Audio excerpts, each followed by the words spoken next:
안녕하십니까. 여러분 만나서 반갑습니다. 저는 장로회 신학대학교에서 성교학을 가르치고 있는 박보경 목사입니다. 여러분과 함께 선교의 성경적 기초를 함께 생각해 보는 시간을 가지도록 하겠습니다.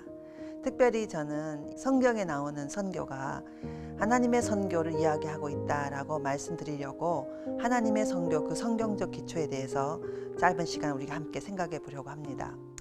여러분은 선교에 대해서 어떻게 생각하십니까? 선교는 어떤 머릿속에 이런 생각을 아마 그리리라 생각이 됩니다. 바닷물을 건너서 다른 세계로 가서 무언가 거기서 복음 전파 사업을 하고, 그리고 그 복음 전파의 사업의 결과로 회심자가 생기면 그 회심자 때문에 교회가 생기고, 그리고 그들의 그 지역 사회가 복음화되는 이러한 일을 선교라고 생각하기 쉽습니다. 그런데 선교는 그거 이상의 의미를 담고 있습니다. 그러면 언제 이런 선교의 전통적인 이런 생각이 시작이 됐는가? 이것은 이 개신교 선교의 역사에서 보면 16세기 최초의 개신교 선교는 경건주의 운동에서 시작이 되는데요. 그때에 이 선교사들이 바닷물을 건너서 다른 세계로 가서 복음 증거하는 사업을 진행하게 됐고, 이것을 선교로 생각하게 되면서 자연스럽게 지금까지 선교라고 하면 뭔가 다른 문화를 가지고 있는 다른 인종의 사람들이 모여서 있는 그곳에 복음을 증거하는 사업을 선교라는 것으로 생각하곤 해왔습니다. 매우 중요한 선교의 사업이기도 합니다. 그러나 오늘 우리가 생각하려는 선교를 그런 관점으로 이해한다면 성경에는 선교를 얘기하고 있는 본문이 매우 협소한, 아주 극소수의 몇 개를 제외하고는 선교의 개념을 찾을 수가 없습니다. 그래서 학자들은 20세기 들어와서 전통적인 선교 개념 이상의 좀 더 본질적이고 좀 더 신학적인 선교가 그리고 선교를 어떻게 정의내는 것이 필요한가, 그리고 그 성경 안에 있는 선교는 이 타문화권의 복음을 증가하는 것 그 이상의 다른 의미는 없는가라는 생각을 하게 됐고, 20세기 들어와서 바른 선교 개념의 정립이 필요하다라고 하는 인식이 등장하게 됐습니다. 선교는 엄밀하게 말하면 이제 영어로는 미션이라는 단어이잖아요. 근데 그 미션이라는 단어는 원래 어원적으로 보면 이 라틴어에서 시작이 됐습니다. 그런데 그 라틴어에서 시작된 이 원래 그 의미로 헬라어의 어원을 보면은 보낸다라는 의미를 담고 있습니다. 그런데 보낸다라는 이 원래 성경에 등장하는 이 선교의 의미의 그 뿌리를 들어가 보면 사실은 이 보내는 행위는 하나님으로부터 시작이 됩니다. 그래서 예수 그리스도를 파송하시는 하나님의 이 세상에 예수 그리스도를 이 세상에 보내시는 것도 엄밀하게 말하면 선교적 행위가 될 수가 있는 것입니다. 그리고 이 예수께서 하신 하나님의 선교에서부터 이제 결국에는 교회가 그 파송한 이 보내는 행위를 이어간다는 의미로 볼 때에 선교는 단순히 바닷물을 건너서 문화가 다르고 언어가 다른 곳에 복음을 증거하는 사역 그 이상의 의미가 사실은 정확하게 선교가 아닌가라는 얘기가 이제 본격적으로 선교신학자들 사이에 등장하게 된 것입니다. 그래서 저는 오늘 여러분과 함께 먼저 선교가 무엇인지, 선교에 대한 보다 성경적이고 어떻게 보면 신학적인 선교의 정의를 먼저 살펴본 이후에 성경 안에 있는 이러한 새로운 선교의 정의에 근거한 선교를 한번 찾아보는 작업을 여러분과 함께 하려고 하는 것입니다. 그러면 선교란 무엇인가? 저는 이 선교의 정의를 나름 많은 고심 끝에 정의를 내린 것입니다. 저는 장로회 신학대학교에서 벌써 한 20년 정도 교수 생활을 했는데요. 처음 교수 생활을 시작할 때만 하더라도 제 마음속에는 다른 사람의 선교에 대한 정의는 있었지만 정작 나는 어떻게 선교를 생각하는지 정의 내리지 못하고 있었습니다. 그만큼 선교의 정의를 내린다는 것이 쉽지 않은 일이라는 것을 보여주는 것이지요. 여러분들도 한번 마음속으로 나는 선교를 어떻게 정의 내릴까? 오늘 이 강의를 들으면서 한번 생각해 보시면 좋을 듯 합니다. 선교는 과연 무엇인가? 흔히 알고 있는, 여러분이 머릿속에 생각하고 있는 그 선교, 뭔가 이국적인 그림이 나오는, 뭔가 전혀 다른 아프리카나 아시아의 정글 속이나 가난한 그 현장 속에 복음을 증거하는 선교사의 모습만을 선교로 생각하는 것, 그 이상의 더 깊은 의미로 선교를 우리는 바르게 정의 내릴 필요가 있는 것입니다. 그래서 저는 선교를 다음과 같이 정의 내렸습니다. 선교는 예수 그리스도의 복음을 말과 행위로 선포하기 위해서 삼위일체 하나님의 보냄받은 그 현장, 즉 교회와 세상을 가르는 경계에서 경계 넘어 있는 존재로 향하는 것이다. 여기에서 이 선교는 중간중간 나누어서 우리가 좀 살펴볼 필요가 있는데요. 선교는 먼저 경계 지점에서 일어나는 행위다라고 하는 것을 알 수가 있습니다. 전통적으로 우리가 선교를 바닷물을 건너서, 바닷물을 건너는 것도 일종의 경계를 넘어가는 것이죠. 그래서 이곳과 이곳을 가르는 것, 바다로 갈라져 있기 때문에 이 경계를 넘어간다. 그래서 선교는 엄밀하게 말하면 경계 넘음의 행위다, 이렇게 말할 수가 있습니다. 그래서 어떤 학자는 선교를 경계 넘음이다, 가장 단순하게 설명할 때에 선교는 경계 넘음이다, 이런 말을 한 사람도 있습니다.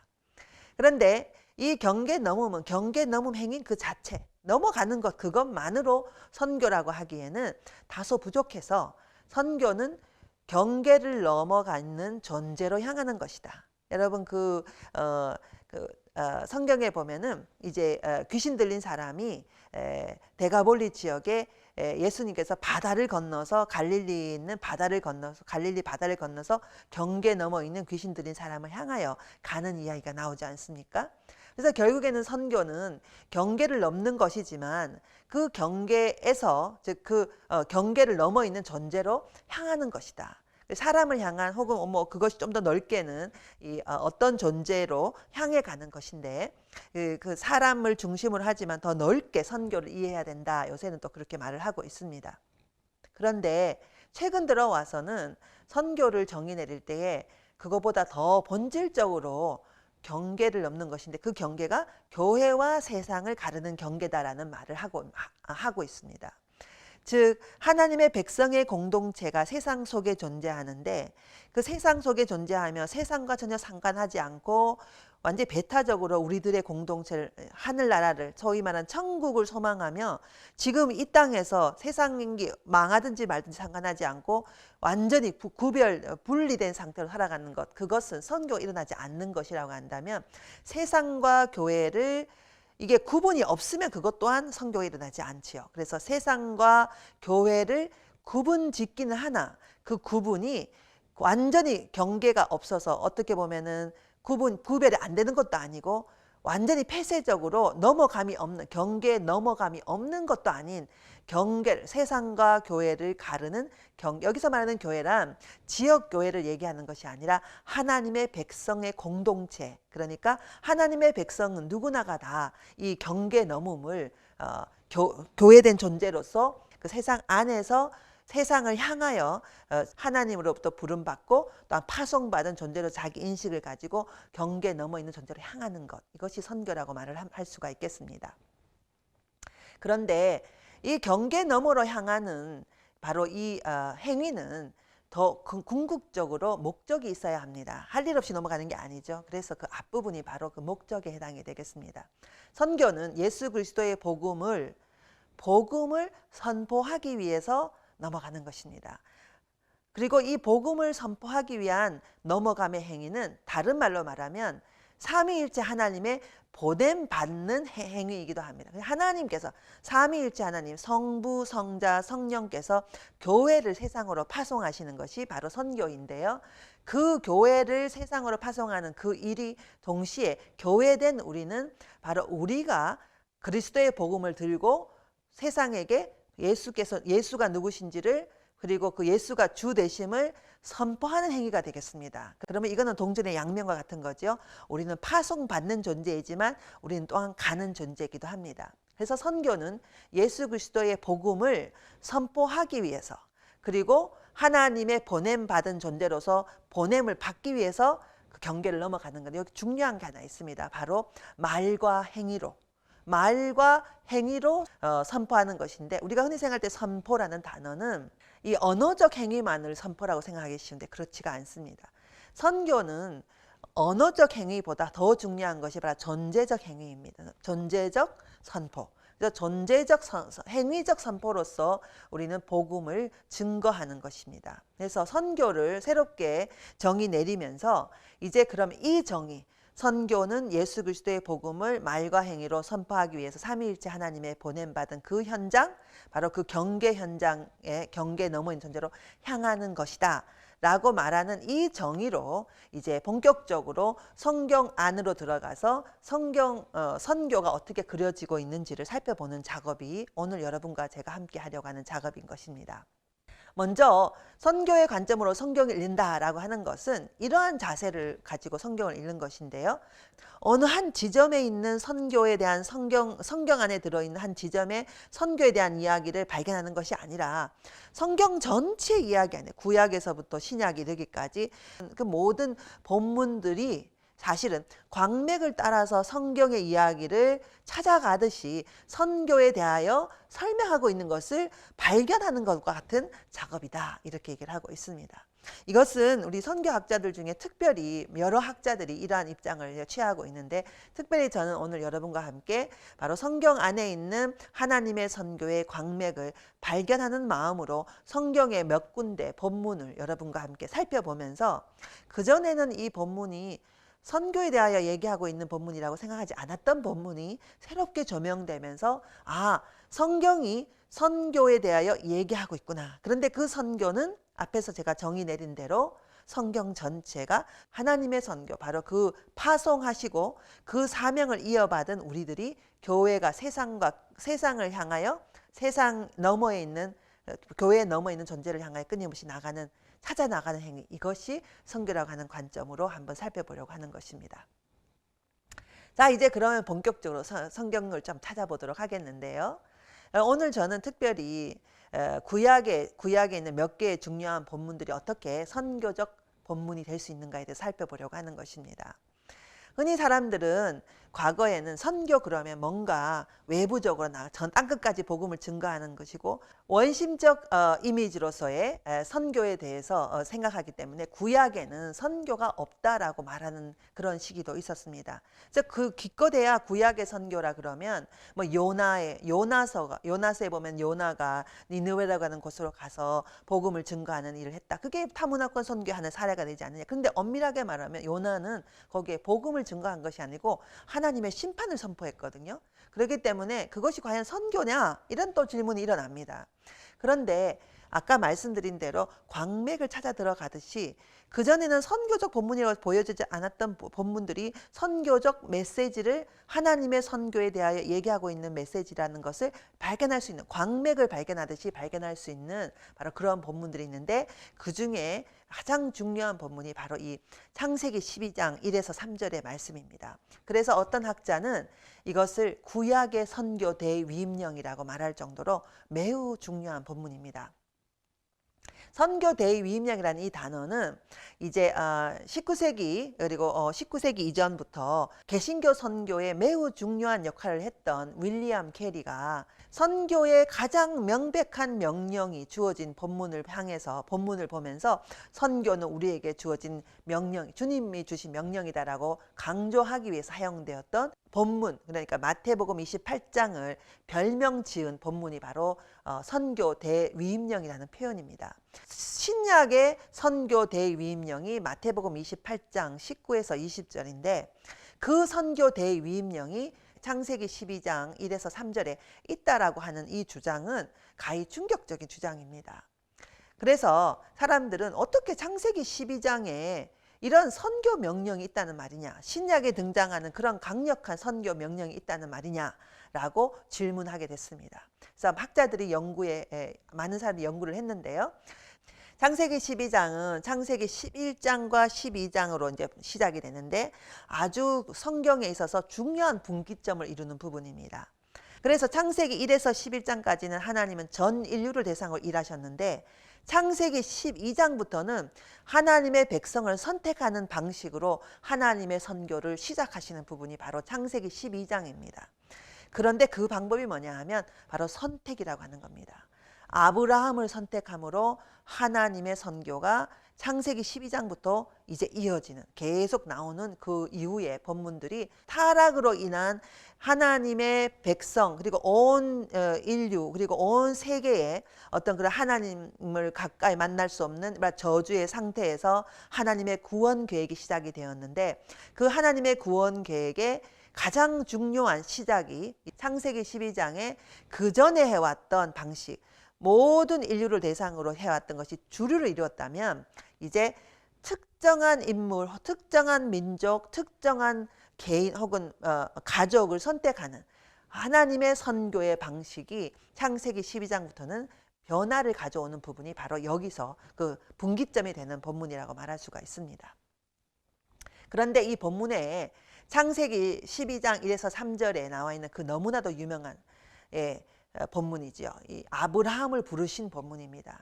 그런데 이 아브라함을 불렀을 때에 이 창세기 12장에 보면 아주 놀라운 구조를 이제 성경학자들이 찾아냈는데 거기에는 두 가지 명령이 있다는 겁니다. 아브라함을 부를 때에 하나님께서는 첫 번째 가라라고 하는 명령이 있고 두 번째는 복이 되라라고 하는 명령이 있습니다. 그런데 이 가라라고 하는 명령에는 거기에 따르는 약속이 있는데 그 약속이 뭐냐면 세 가지가 있습니다. 너로 큰 민족을 이루게 하겠다. 그리고 너에게 복을 주겠다. 그리고 세 번째 내 이름이 위대해질 것이다. 그리고 복이 되라. 그리고 이제 그 본문의 뒷부분에 가면은 복이 되라라는 명령에 근거해서 너를 축복한 자는 복을 주겠다. 너를 저주한 자는 저주하겠다. 그리고 마지막으로 너를 통하여 땅의 모든 족속이 복을 얻으리라. 창세기 12장 1에서 3절이 어떻게 구약의 선교 대위임령이 되냐면 바로 마지막 이 복이 되라의 마지막 부분에 약속에 해당되는 너를 통하여 땅의 모든 족속이 복을 얻으리라는 이 본문 때문에 그렇습니다. 창세기 12장에 나와 있는 이 본문은 이 약속은 6가지가 나오는데 이 6가지 중에서 점진적 확장을 보여주고 있습니다. 그래서 가장 클라이막스, 가장 확장된 클라이막스를 이루는 약속의 내용이 바로 6번째, 두 번째 복이 되라의 세 번째 약속이 해당이 되는데 너를 통해서 땅의 모든 족속이 복을 얻게 될 것이다 라고 하는 바로 이 약속 때문에 그렇습니다. 그래서 창세기 12장은 실제적으로 하나님께서 하나님의 선교가 시작되고 있는 그 중요한 하나님의 선택이라고 하는 아브라함이라고 하는 사람을 선택해서 하나님께서 새로운 하나님의 선교를 시작하는데 그 하나님의 선교의 결과가 무엇이냐? 너를 통해서 너를 구원하는 것이 목적이 아니고 이스라엘만을 구원하는 것이 목적이 아니고 그 민족을 구원하는 것이 아니라 땅의 모든 족속이 복을 얻게 될 것이다.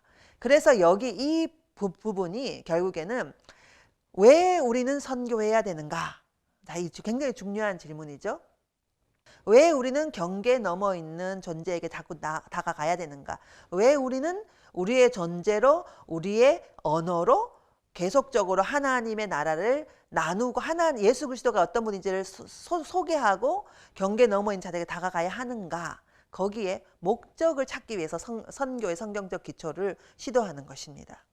그것은 할 일 없어서 아니면 목사님이 하라고 그래서 아니면 우리 교회가 선교해야 하는 게 중요하다 아니면 우리의 선배들이 그렇게 해왔기 때문에 우리도 그렇게 라고 하기에는 근거가 너무 약합니다. 근본적인 근거는 성경 말씀에 근거하는 거죠. 그래서 왜 선교해야 되는가에 대한 대답을 여기서 찾을 수 있는데 우리는 구약에서부터 창세기 12장에서부터 하나님의 선교의 목적은 모든 사람들이 바로 이 하나님의 백성을 통해서 복을 받게 되는 그것을 원하신다 하는 것을 우리가 알게 되는 거죠. 그런데 참 재밌는 거는요. 바로 이 아브라함 선교가 계승되고 있다는 것입니다. 창세기 18장은 여러분 잘 아시는 대로 바로 이 소돔과 고모라 성 이야기가 나오는 곳입니다. 아브라함 선교가 하나님이 아브라함 선택한 그 행위가 온 백성, 온 땅의 모든 족속을 위해서 한 것이다 라고 한다는 이 아브라함의 이 선교적 과제가 이어지고 있다는 것을 보여주는 본문인데요. 창세기 18장의 아브라함 이야기는 소돔과 고모라 성이 멸망할 때 10명의 중보 기도를 하잖아요. 중보를 계속하는데 결국에는 이제 10명을 찾지 못해서 소돔과 고모라는 멸망을 하게 되지요. 그런데 여기에 보시면 이런 내용이 나옵니다. 천하 만민이 그로 말미암아 이 아브라함을 말미암아 복을 받게 될 것이 아니냐. 내가 그로 그 자식과 권속에게 명하여 여호와의 도를 지켜 의와 공도를 행하게 하려고 그를 택하였나니. 여기에 보시면 천하 만민이 그를 말미암아 복을 받게 하는 것이 이 선택의 목적이었다는 것을 다시 한 번 더 에코, 다시 메아리 치고 있는 핵심 선교의 목적, 하나님의 아브라함을 통한 하나님의 선교의 목적이 다시 이 본문에서 메아리 치고 있습니다. 창세기 22장 같은 경우에는 바로 이 순종이라고 하는 주제가 등장하는 것인데, 아시는 대로 바로 이 본문은 아들 이삭을 바치는 내용이죠. 근데 이 중요한 아브라함의 생애에서 중요한 몇 번의 어떤 그 사건들이 있는데요. 그럴 때마다 이 다시 끊임없이 왜 내가 너를 선택했느냐를 다시 이제 설명하신, 상기시켜 주시는데요. 그게 바로 창세기 22장에 아들을 바치는 바로 그 모리아산에서의 그 하나님을 만나는 그 놀라운 경험 속에서 왜 내가 너를 선택했는지를 다시 한번 말하고 있습니다. 그것이 내 씨로 말미암아 똑같죠. 천하 만민이 복을 받을 것이다. 그래서 여기 천하 만민이 복을 받게 하겠다. 요 표현이 아주 핵심 표현이라고 말할 수 있는데, 아브라함 선교가 결국엔 아브라함을 선택하는, 아브라함이 누굽니까? 이스라엘의 민족의 아버지죠. 그래서 이 이스라엘 백성이 자기들의 존재의 그 근원이 되는 사람이 바로 이 아브라함입니다. 선민의식의 시작점이죠. 우리는 하나님의 백성으로 선택받았다라고 하는 그 선민의 선택받음의 시작점에 해당되는 그 존재가 원래 자신을 위해서가 아니라 만민을 위해서 선택받았다고 하는 매우 선교적 목적이 있었다는 것을 보여줍니다. 그리고 그의 아들 창세기 26장 이삭, 그리고 창세기 28장 야곱에게 계속적으로 동일하게 땅의 모든 족속이 복을 받게 될 것이다 라고 하는 이런 반복되는 메시지를 통해서, 이제 오늘 여기에서는 제가 충분히 하지 않았지만 이 요셉의 이야기에서도 동일한 방식의 이 선택의 목적이 모든 이들을 위한 것이었다.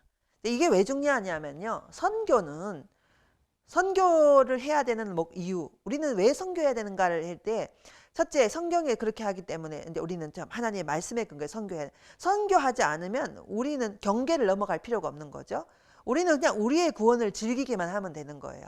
세상과 전혀, 세상이 어떻게 되든지 상관하지 않고 우리는 우리 안에서, 하나님의 백성들이 우리 안에서 우리의 구원을 누리기만 하면 되는 겁니다.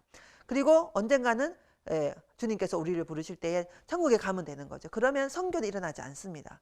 그런데 경계 넘어 있는, 교회와 세상을 가르는 그 경계 넘어 있는 고통받는 자들을 향하여 우리가 그들에게 손을 내밀고 예수가 누구신지, 근본적으로 하나님께서는 우리를 그쪽으로 파송하고 계시는데, 그 파송을 우리가 순종하는 마음으로 경계 너머로 향하는 것, 이 모든 것들은 결국에는 땅의 모든 그들에게 하나님께서 복을 주시기 원하신다는 그 하나님의 의도를 우리가 받아들이고 순종할 때 선교가 일어날 수 있는 것이죠. 그러면 선교는 또 어디 나타나느냐? 아주 중요한, 아주 재밌는 본문이 또 선교를 말해주고 있습니다. 그것은 뭐냐 하면 바로 이 모세입니다. 여러분, 모세도 하나님의 선교에 쓰임을 받은 인물이었습니다. 경계 넘어 있는 하나님의 백성, 경계 넘어 있는 존재에게 하나님의 파송을 받아서 그들에게 나아가는, 하나님이 누군지를 알려주는 것, 바로 그 모티브, 그 모양이 모세의 이야기 안에서 그대로 다시 등장을 합니다. 모세를 통한 하나님의 선교를 좀 살펴보겠는데요. 이제 출애굽기에 보면 이스라엘을 향한 구원과 은혜의 경험을 통한 하나님의 선교라고 하는 주제가 등장합니다. 왜 하나님은 모세를 통해서 이 출애굽을 경험하게 하셨나요? 출애굽의 목적이 뭔가? 이스라엘 백성을 구원하시고 이스라엘 백성들을 애굽 땅에서 구출해내는 이 이야기, 분명한 목적이 있는데, 그걸 한마디로 요약한다면 출애굽기 6장 6절에서 8절에 요약이 되어 있습니다. 하나님께서 이스라엘을 향하여서 구원과 은혜의 경험을 하게 하시기 위해서 이 일을 하셨다라고 하는 내용이 나오는데, 그것이 요약되어 있습니다. 하나님의 선교, 이스라엘을 향한 하나님의 선교는 다음과 같은 세 가지로 표현이 되는데, 하나는 이스라엘을 해방시키고, 그다음에 하나님과의 특별한 계약 관계를 맺고, 세 번째로 하나님이 지정한 땅, 약속의 땅으로 인도하는 이 방식을 통해서 하나님의 구원과 은혜를 경험하게 하는 것이 이스라엘을 향한 출애굽이라고 하는 이 아주 대단한 이 사건을 통해서 하나님이 하신 하나님의 선교입니다. 이스라엘을 향하여서. 그래서 6장 6절에서 8절까지를 읽어보면 이 세 가지가 정확하게 요약이 되어 있고, 그 요약되어 있는 것이 하나님이 원하는 이스라엘을 향한 하나님의 일이었구나 하는 것을 알 수가 있습니다. 그런데 6장 8절에 보면 좀 흥미롭게도 이런 표현이 나옵니다. 이렇게 함으로써, 이렇게 하나님의 백성을 이스라엘 백성을 구출해 내므로써, 해방시키고 계약 관계를 맺고 약속의 땅으로 이끌어 줌으로써 여호와가 누구인지를 알게 하려고 하는 것이 목적이다라는 표현이 나옵니다. 여호와가 누구인지를 알게 하기 위해서. 자, 여기서 여호와가 누구인지 알게 한다라는 표현이 굉장히 중요합니다. 왜 하나님은 출애굽을 일으키셨나? 왜 하나님은 이스라엘을 구원하셨나? 이스라엘을 애굽에서부터 출애굽시키시고 그리고 새로운 땅으로 가게 하셨나? 그 목적에는 여호와가 누구인지를 알게 하기 위해서입니다. 이 여호와가 누구인지 알게 하기 위한 이 목적이 특이하게도 10가지 재앙 이야기와 그 이어지는 이 출애굽 앞부분에 나와 있는 본문들 중에 이스라엘 백성이 아닌 자들을 향하여서 동일하게 사용되고 있다는 것입니다. 출애굽기 7장 5절에 그리고 17절에 보면 10가지 재앙 중에서 재앙이 진행이 되면서 이렇게 하는 이유는, 내가 10가지 재앙에 이런 재앙을 주는 이유는 애굽 사람이 나를 여호와인 줄 알리라. 이 말은 이렇게 하는 목적은 애굽 사람들이 여호와가 누구인지를 알게 하기 위해서 이 일을 한다. 이런 표현이 나옵니다. 출애굽기 8장에 보면 조금 더 적극적으로 그런 표현이 나오는데, 너희가, 이것은 이제 애굽인들 바로를 향하여서, 그리고 또 바로와 애굽인들 다 포함해서 말하는 거예요. 너희가 여호와와 같은 이가 없는 줄 알게. 결국에는 이 출애굽 이야기는, 출애굽에 나오는 이 10가지 재앙의 그 여러 가지 무슨 이 재앙이니 개구리 재앙, 이거는 이 애굽 땅에 있는 신들을 보여주는 어떤 신격화, 그것들이 결국에는 여호와 앞에 아무것도 아니라는 것을 설명하고 있는 건데, 여호와와 같은 이가 없다. 견줄 수 없다. 여호와 하나님과 견줄 수 있는 다른 신은 없다. 여호와 하나님의 탁월한 신적 존재로서 다른 어떤 신을 신이 거기에 대결할 수 없는 존재다라고 하는 것을 설명해 주기 위해서 여호와와 같은 이가 없는 줄을 알게 하겠다. 여호와가 누구인지 알게 하겠다. 여기에 아주 중요한 건데, 여호와라는 단어는 이제 계약 관계 속에 있을 때, 하나님의 백성과 하나님과의 관계 속에 있을 때 사용하는 하나님의 이름입니다. 그런데 보통 다른 본문에 보면은 여호와 대신에 엘로힘이라는 단어를 쓰고 있는데, 이 엘로힘은 주로 이방 관계 속에서 하나님과 이방 백성들과의 관계를 다룰 때에 엘로힘이라는 단어를 쓰고 있습니다. 근데 여기에 이집트 사람들을 향하여서 이집트 사람들이 나를 여호와인 줄 알리라. 이게 이제 신앙 고백적 알매의 의미를 담고 있거든요. 그래서 그 다음에 8장 22절에 보면요, 이로 말미암아 이 땅에서 내가 여호와인 줄 네가. 그러니까 이제 이스라엘의 부족신, 이스라엘의 왕이신 여호와, 그리고 애굽에는 애굽의 신, 이렇게 서로 싸우고, 그래서 어느 신이 더 큰가, 이게 아니라 애굽 땅도 완벽하게 여호와의 것이다. 여호와 하나님의 것이다. 이곳 하나님이 안 계신 곳이 없다라고 하는 이 개념이 이 안에 들어 있는 거죠. 그래서 더 나아가서 출애굽기 9장에 보면 또 이런 내용이 나옵니다. 내 이름이 온 천하에 전파되게 하려 하였습니다. 여호와의 이름이 온 천하에 전파되게 하겠다. 앞에서 보면은 이 이름이라는 것이 계속 등장하는데요. 이 이름이 특별히 중요한 메시지를 담고 있다고 볼 수 있습니다. 이름은 존재를 의미합니다. 그래서 특별히 여호와의 이름이 온 천하에 전파돼서 하나님과 같은 분이 없도록 만들겠다. 하나님의 의도 속에는 바로 이스라엘만을 구원하는 하나님의 목적이 아니라 여호와가 어떤 존재인지를 온 만민이 알고, 그래서 그것이 전파되기를 원한다. 그래서 출애굽기 9장에도 보면 세상이 여호와께 속한 줄을 왕이 알리이다.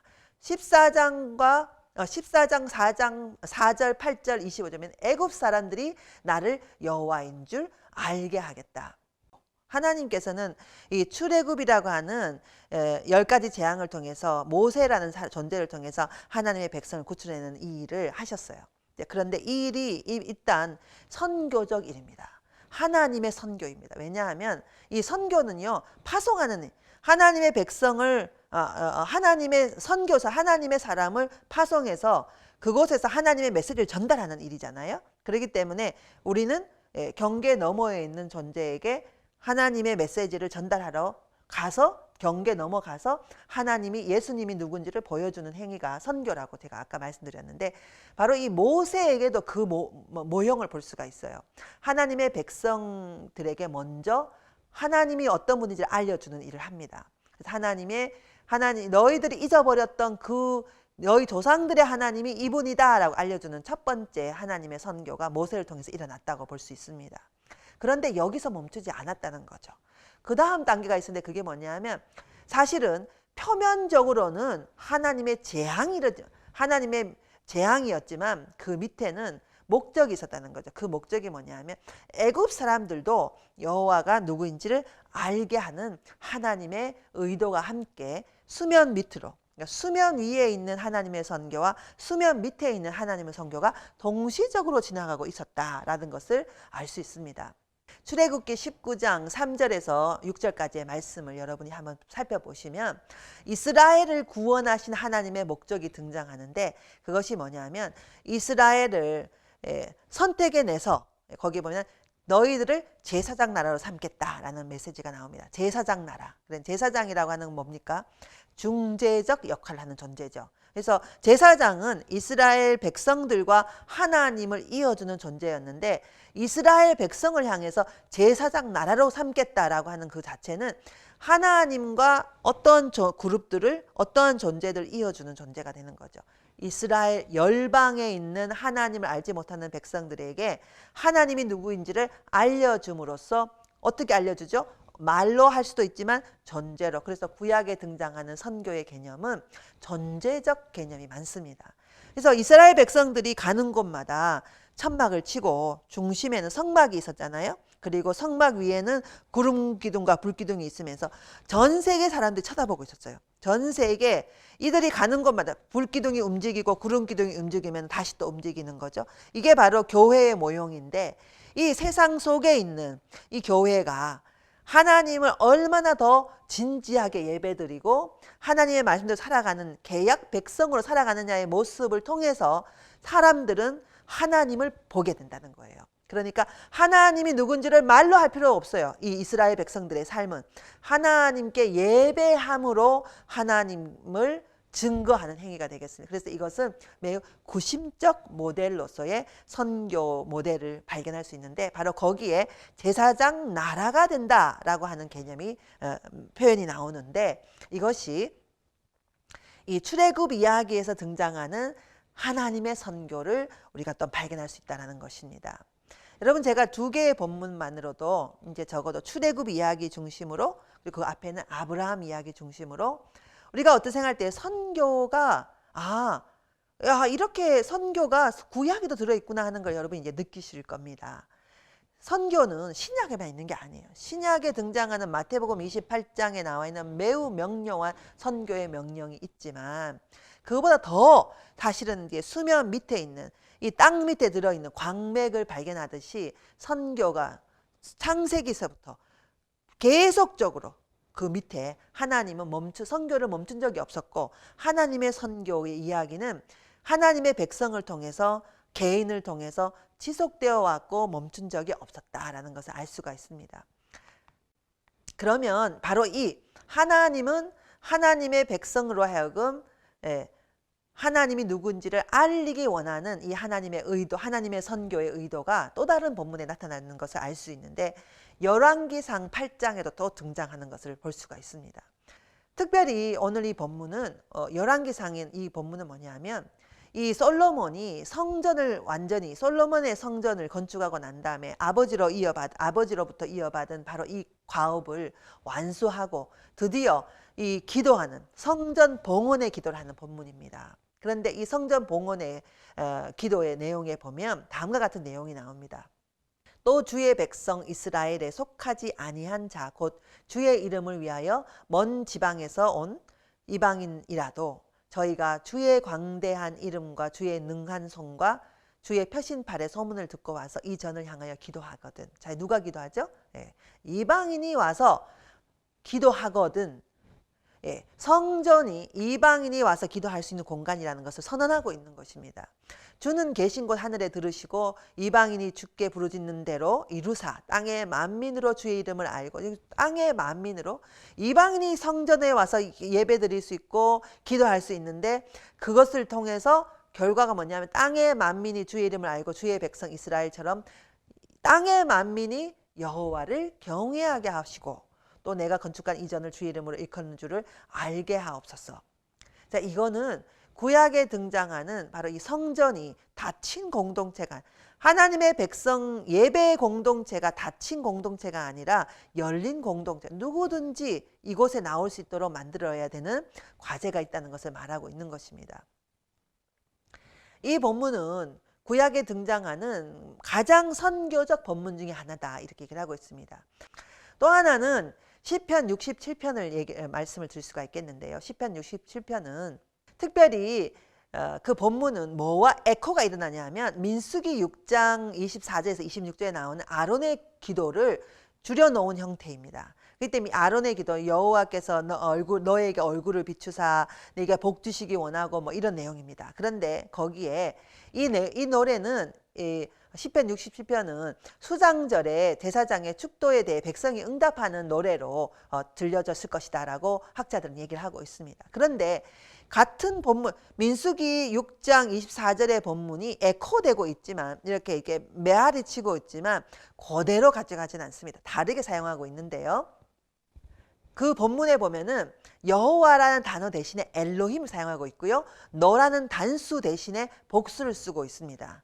이것이 바로 이 백성들이 응답하는 그 내용에 있어서 자신을, 그 전에 이 제사장이 이 여호와, 계약 관계 속에 있는 단어의 하나님의 이름인 여호와를 사용할 때 백성들은 이제 엘로힘이라는 단어로 다시 사용하고 있고, 단수로서의 너를 쓰는 대신에 이제는 우리라는 단어를 쓰고 있어서 이것은 어떻게 해석할 수 있냐 하면 이스라엘 백성 전체가 이제 바로 이 아론의 기도와 같이 어떤 중재자적 역할을 하는 메시지로 활용이 되었다는 걸 보여주는 거고요. 이건 동시에 또한 우리 하나님의 이스라엘 백성을 우리라고 하고, 그다음에 또 하나는 이방인을 향하여서 축복하는 것으로 이어지기를 바라는 마음으로 사용됐다. 엘로힘,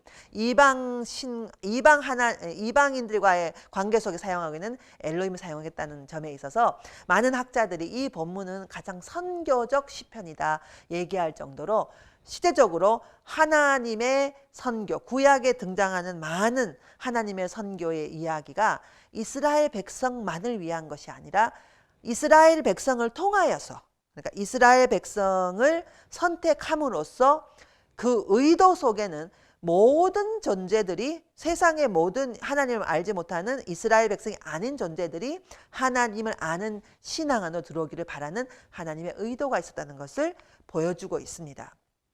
하나님의 이사야서 19장에도 아주 놀라운 본문이 있는데 다 읽을 수는 없고 이 마지막 부분만 제가 읽겠습니다. 그날에 이스라엘이 애굽과 아수르와 더불어 셋이 세계 중에 복이 되리니. 자, 여기 보시면요, 애굽, 이스라엘, 아수르, 원수 중에 원수 아닙니까? 그런데 이 셋이 함께 복이 된다. 그러니까 이 복이라는 단어는 이 이스라엘을 향하여 주로 사용됐는데 이제 이 복의 이 하나님의 복을 받는 존재로서 확장되는 것을 볼 수가 있죠. 그리고 이는 만군의 여호와께서 복을 주시며 이르시되, 놀라운 편입니다. 내 백성 애굽이여. 여러분, 이게 이스라엘을 향하여 했던 표현입니다. 그런데 여기 보면은 애굽을 향하여 내 백성 애굽이여, 내 손으로 지은 아수르여, 나의 기업 이스라엘이여, 복이 있을지어다 하실 것입니다. 이사야서 19장에 나와 있는 이 비전, 하나님께서 이스라엘만을 선택하신 것이 아니라 이스라엘을 통하여서 이스라엘 이외의 백성 만민에게 여호와가 누구인지를 알게 함으로 바로 그 하나님의 백성의 형제 공동체 안으로 들어오게 하는 하나님의 그 비전, 이 비전이 선교적 비전이 이 본문에 녹아 있다, 이렇게 말씀드릴 수가 있는 것입니다. 이번에는 이제 신약으로 건너가서 특별히 선교 대위임력이라고 말하는 마태복음 28장의 본문에 대해서 조금 더 조명해 보고자 하는 것입니다. 선교의 성경적 기초라는 것이 우리 이 수업의 이 강의의 핵심이지요. 선교는 성경에 어떻게 근거하고 있는가인데, 이제 신약으로 넘어가서 가장 명백한 선교의 성경적 근거가 되는 마태복음 28장을 이해할 때에 선교 대위임령은 엄밀하게 말하면 한 군데 있는 것이 아닙니다. 우리가 그동안 알고 있었던 선교 대위임령이 마태복음 28장이었다고 한다면, 또 다른 본문, 병행 구절에 해당되는 또 다른 본문이 요한복음 20장, 마가복음 16장, 누가복음 24장, 사도행전 1장 8절까지가 사실은 선교 대위임령의 5가지 표현들이 되겠습니다. 각각은 강조점이 다 다릅니다.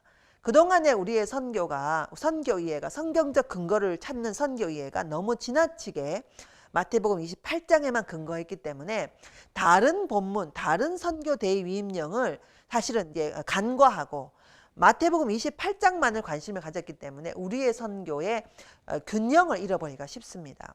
그래서 좀 더 근본적으로는 구약에서부터 거슬러 올라가지만, 적어도 선교 대위임령이라고 말하는 신약의 선교 대위임령조차도 5개의 병행 구절과 함께 선교를 이해하면 좋겠다라고 하는 것입니다. 마태복음 28장에는 거기에는 임무가 있습니다. 어떤 임무? 선교 임무를 부여받은 하나님의 백성들, 즉 제자들이 해야 하는 임무가 거기 구체적으로 나와 있는데, 4가지 동사가 등장하는데, 거기 보면 가는 행위, 그리고 제자를 삼는 행위, 그리고 세례를 주고, 그리고 가르쳐 지키게 하라. 이 4가지 임무가 있는데, 이 4가지 임무의 핵심 임무가 뭐냐면, 흔히 우리가 생각할 때 가는 것을 선교로 생각하기 쉬웠었습니다. 과거에는 선교를 건너가는 것, 바다를 건너가고 가는 것이 중요한 거예요. 그런데 사실은 이 4개의 동사 중에 핵심 동사는 바로 제자를 삼는 것이에요. 나머지 3개는 이 제자 삼음을 꾸며주는 동사입니다. 그런데 우리도 모르게 가는 것을 가장 중요하게 생각함으로써 다른 행위는 이 가는 행위에 따라오는 것처럼 생각하기 쉬운데, 마태복음 28장에 대한 보다 엄밀한 분석을 통해서, 주해를 통해서 깨달은 것은 가는 행위보다 더 중요한 것이 제자를 삼는 행위다. 그러나 이것을 다 아울러서 어떠한 책임을 우리가 감당해야 되는가, 선교자는 어떠한 일을 해야 되는가에 대해서 말을 한다면, 또 다른 병행 구절인 요한복음 20장은 전혀 다른 방식으로 선교를 설명하고 있습니다. 왜 이게 중요하냐면, 우리가 말하는 선교는 이렇게 다차원적으로 이해를 하면서 선교에 대한 온전한 이해를 우리가 가지고 선교 사역을 감당하고, 우리가 어떠한 모양이든 선교에 참여해, 하나님의 선교에 참여해야 되는데, 우리의 선교회가 너무 편협할 때 많은 문제가 일어나기 때문에 그렇습니다.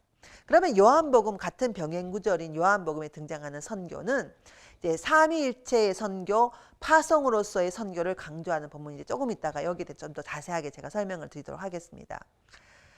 또 다른 선교 대위임령의 병행 구절인 마가복음 16장에는 무엇을 강조하냐면, 선교 행위자가 가지는 신적 권위에 대해서 말하는 것입니다.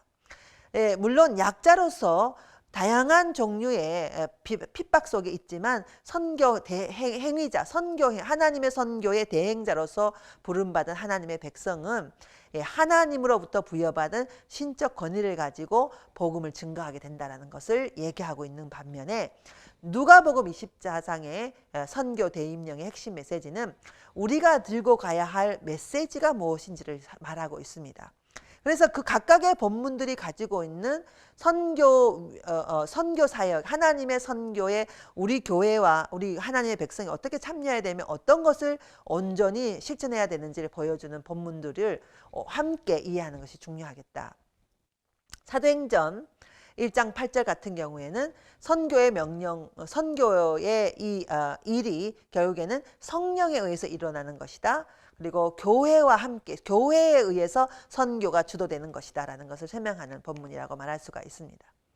이제 마지막으로 제가 삼위일체 하나님의 파송을 받은 교회의 선교에 대해서 좀 말씀드리려고 합니다.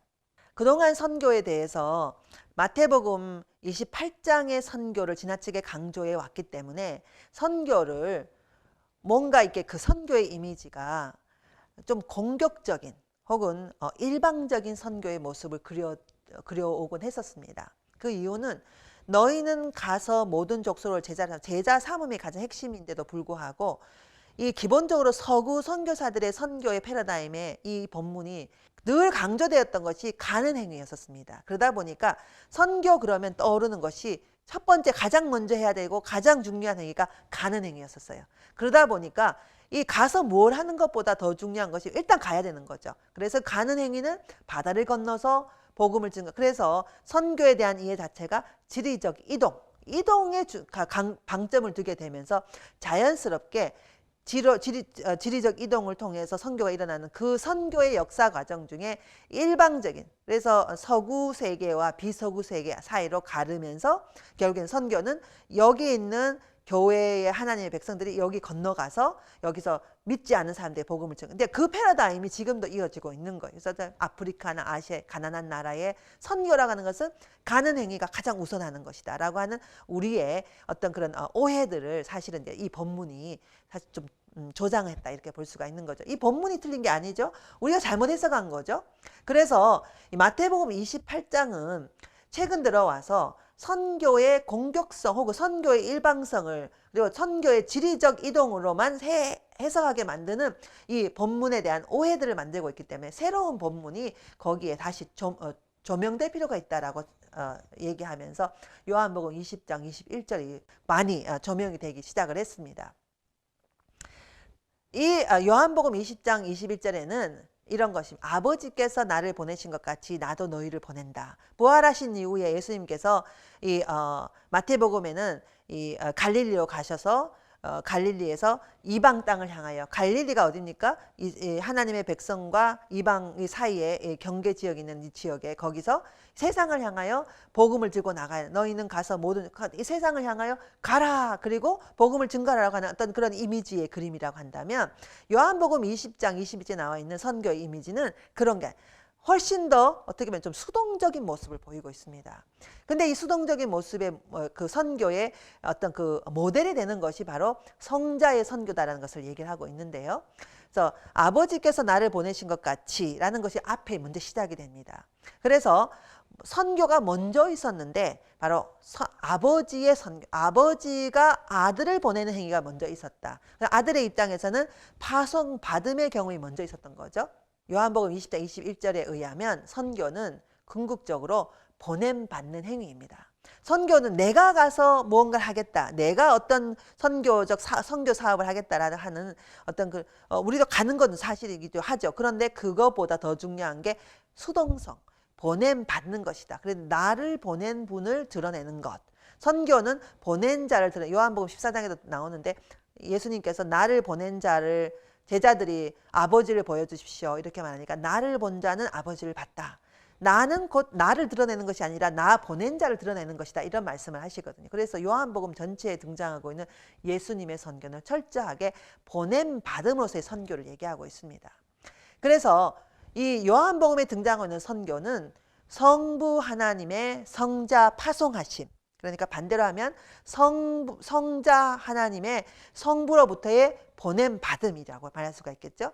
그리고 성부 하나님의 성자 파송하심이 다시 이어지는데 요한복음에 보면 성부 하나님과 성자 하나님이 함께 성령 하나님의 파송하심이 있습니다.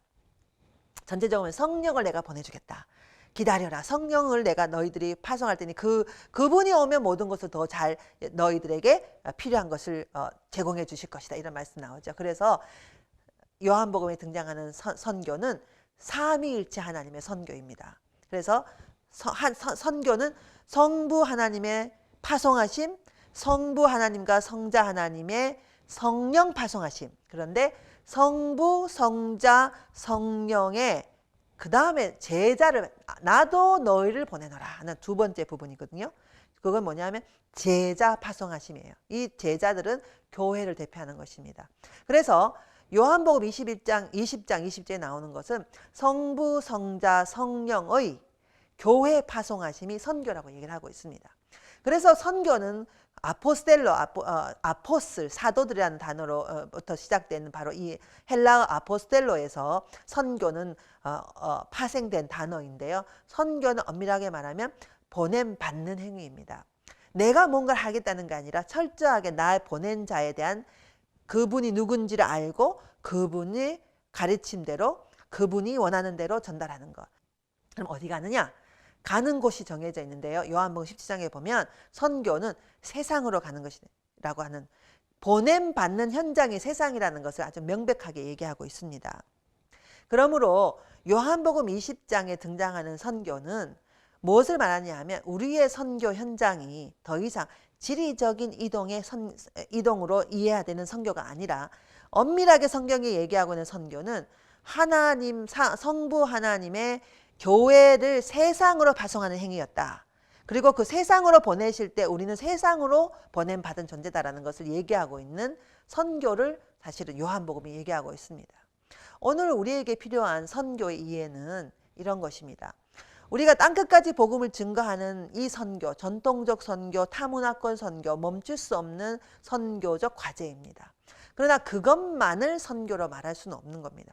모든 그리스도인은 자기가 몸담고 있는 그 삶의 현장으로 바로 그 경계에 넘어 있는 우리가 다달라야 하는 그 존재로 향해 가는 것, 세상으로 향해 가는 것, 그것 또한, 그리고 거기에서 그냥 할 일 없이 넘어가는 게 아니라 거기에 예수 그리스도가 누군지를 존재로, 언어로, 우리 행위로 드러내는 것, 보여주는 것. 그래서 그들이 예수를 믿게 되고 그들의 하나님의 부르심에 응답하게 만드는 것. 이것을 다 포함해서 선교라고 말할 수 있는 것입니다. 결론적으로 말씀을 마무리하려고 합니다. 오늘 제가 이 짧은 시간이지만 선교에 대해서 선교의 성경적 기초. 선교는 성경 전체에 흐르는 주제인데 이 선교는 단순히 작은 의미의 지리적 이동 혹은 타문화권 선교만을 얘기하는 것이 아니라 하나님이 먼저 하신 일, 하나님이 먼저 세상을 사랑하신 그 행위, 그래서 경계 너머로 성육신하신 그 하나님의 아들을 보내시는 행위, 그것이 바로 선교라고 말한다면 그 하나님의 선교는 창세기부터 계속적으로 흐르는 성경 전체를 흐르는 주제이며 교회는 하나님의 선교에 동참하도록 세상 속에 파송받은 존재라는 사실을 기억할 필요가 있습니다. 그래서 우리 교회된 우리는 이 교회는 지역, 여러분이 몸담고 있는 지역 교회뿐 아니라 여러분 개개인이 바로 교회입니다. 그래서 그 교회가 하나님의 선교에 동참하도록 세상 속으로 파송받은 존재다. 그래 우리 교회 안에 머물러 있는 존재가 아니라 세상 속으로 파송받은 존재이며 우리들의 일상이 하나님의 선교를 보여주는 삶이 되어야 된다는 것을 성경이 얘기하고 있다. 이렇게 말씀드릴 수가 있겠습니다. 짧은 시간 두서없이 정리하면서 설명한다고 했는데 좀 부족함이 있었는 것 같습니다.